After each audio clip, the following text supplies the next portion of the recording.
Hello, my name is Jared Gable with Grundfos Water Treatment. Today I'm here with my colleague Irwan Mukman, the product manager for our dosing disinfection products in the USA. G'day.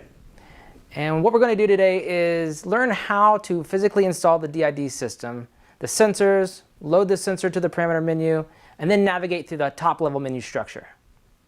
Irwan, what do you say we take a look at what comes in the box when we first receive it? Yes.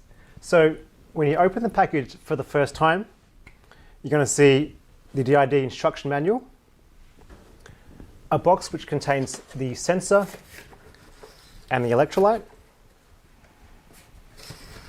The box over here contains the sensor cables and the connection pieces for the inlet and outlets.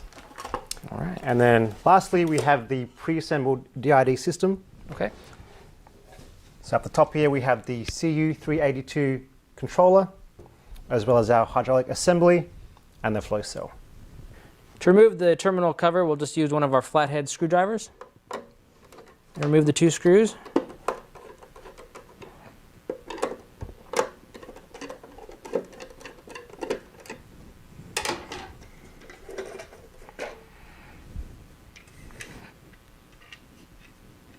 You'll notice on the back side of the terminal cover, we have the wiring diagram for the terminals. Use ferrules and a crimper. This makes it easier to slide the leads into the different terminals. And this is one of the spring-loaded style terminal strips, so it takes a little tension up in there with the small electrical screwdriver to make the connection.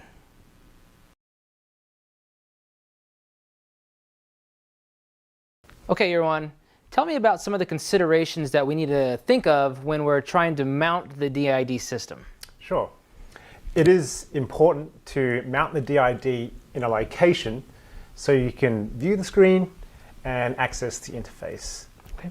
And this includes the USB port, where you can upload the software updates and obtain the data. And after you decide where to mount the DID, we recommend using a spacer in between the back panel and the wall, and this will allow you to pass the cables through the opening in the panel. And it will simply hide your wires and give your system a cleaner look. And once you've mounted the DID, we can go ahead and plug in the power cable. Okay, so we have the unit plugged in and turned on, it's powered up. What are some of the inlet and outlet conditions that need to be met to make sure that we get accurate readings with the DID system? Yes. So to do that, we'll have to remove the plugs from the inlet and the outlet of the hydraulic assembly. So we're going to need the tool to remove those. Okay, and I have a 10 millimeter Allen hex head, and so I just need to slide it in here, right? That's correct. Okay.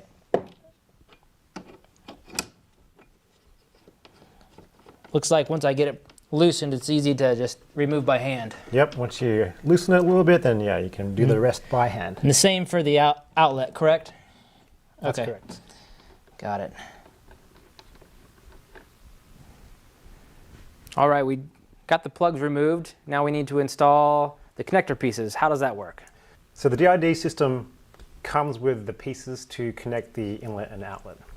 So I have the pieces here, which you'll help me with. Fantastic. So the first step is to install the threaded nipples, which are 1/2 inch. Okay.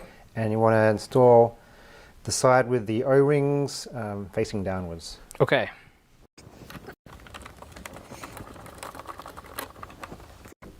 Next, we have the union and cone pieces, which we will put on now. And the system comes with the connectors for 3 different tubing sizes, and that is 1/4 inch, 3/8 of an inch, and 1/2 inch. Okay. And let's put them in. I'll let you put that one in here. All right. Yeah, I'm familiar with these. These are the same connector pieces that come with the dosing pumps, so. Yep, exactly. Makes it easy. Great. Yes. I'll just go ahead and connect this one without tubing for the demo's sake. Yes. And I have here the tubing piece and the T connector here for the discharge line. Tell me about that. Why do you have a T-piece in this particular case on the discharge side? So you want the T-piece essentially to prevent siphoning the flow cell and make sure that it's full of water. And this will allow you to have accurate sensor readings when you're operating the system. I suppose that if you didn't and you took this discharge straight down to drain, you could end up just siphoning the water, the sample water clean out of there, and then we would leave our sensor dry in that case, which we don't want that, right? Exactly. That's Okay. not good. Okay. That's not good. Yeah.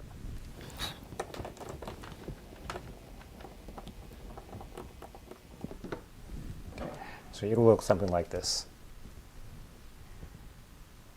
I'm looking at this DID system as it is now, and I noticed that there's some markings on it, some labels.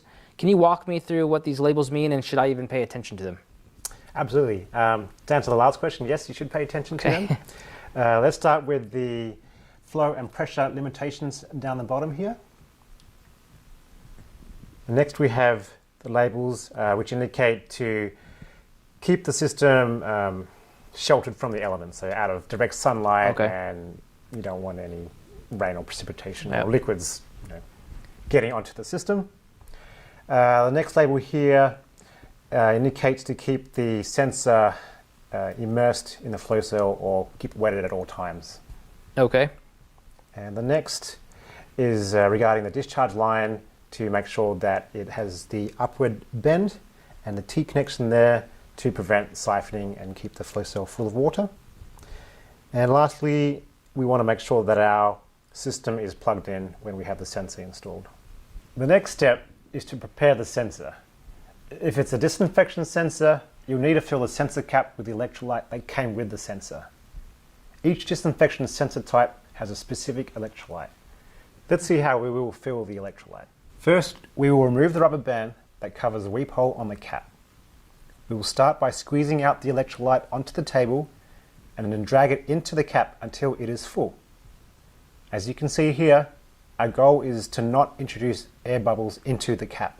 Once full, slowly screw the cap on the sensor without touching the sensor tip with your finger. You'll notice electrolyte will leak out the threading and through the weep hole. Simply wipe off any excess electrolyte and recover the weep hole with a rubber band. Your sensor is now ready to be installed in the flow cell. We just filled our sensor with electrolyte. Now we're ready to install it into the DID flow cell. Irwan, I'd love to install this sensor into the flow cell right now, but I can see there's a cap in the way or some obstruction. Can you tell me what I need to do in order to physically install this into my DID system? Sure. So before installing the sensor, you'll need to remove the plug that's on the flow cell here.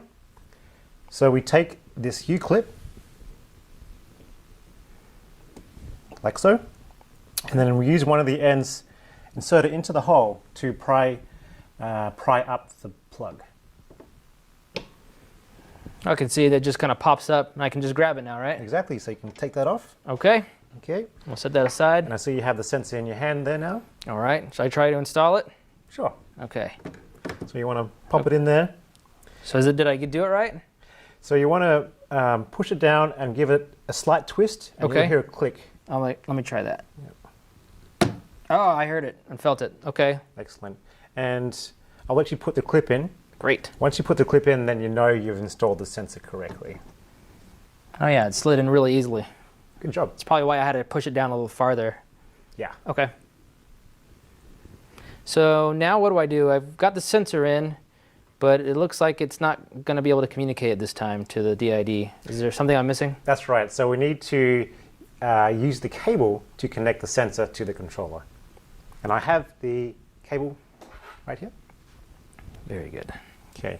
So there are obviously two ends to the cable, and they come with specific female and male connections. Okay. So you can't get this step wrong. Oh, good.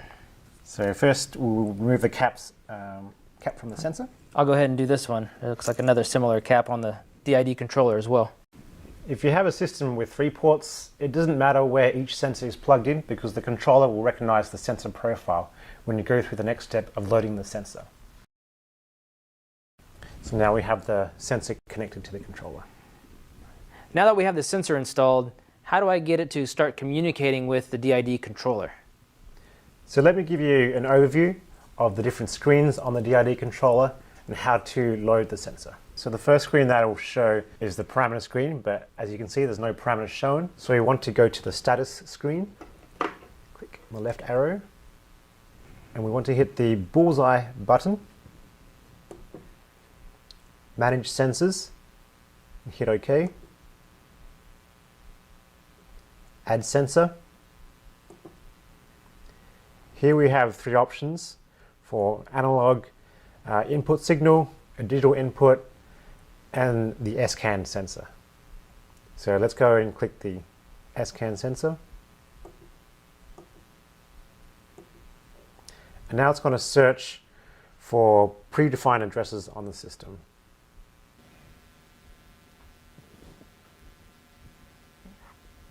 Now that the controller has identified the sensor, we can hit OK. And now we want to add the parameter of the sensor to the screen. So now we have to hit return.